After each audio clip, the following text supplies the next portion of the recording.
أحبها حبا عميقا، فقال لها يجب أن نلتقي في الكافيه، فذهبوا إلى الكافيه قعدوا، فقال لها أطلب الزواج منك، فقالت له افلت أنت مطاش اتدهرب روح. فهنا كتبت القصيدة. ماذا جرى؟ لاحت عندي ولا مر غير مقيم في دبي، بس حظي يرجع لي ورا. فتشت جيبي باحثا والله لم يبقى سوى باقي لي جداحة ولف، باقي لي جداحة وربع. يا فلان أبشرك من رحت أموري مو أموري، ذاك اللي كيت بالسهر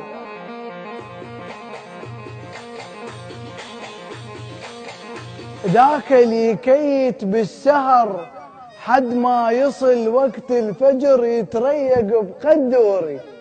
بس والله ما يهمني الصرف، هسان رايد انعرف واتمنى اعيش الطشي، لا حوق زاحف منضغط مكروه اصعد بالضغط. ما يهمني بس كون اشتهر واتكاثر من الغبشه.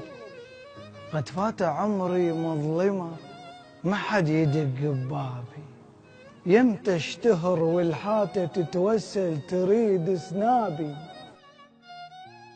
ومليون بالفيس وأظن مليون انستغرام، واطلع مثقف وافتهم واتلطلط وارسم واشم ويجوز اصير اعلامي واحكي كذا وما ينبغي، وامي وابويا تلغي وتصير بابي ومامي، المثل طشه وانتهى وانتظر يوصل دوري، ومن باكر اوعدكم وعد اموري مو عموري.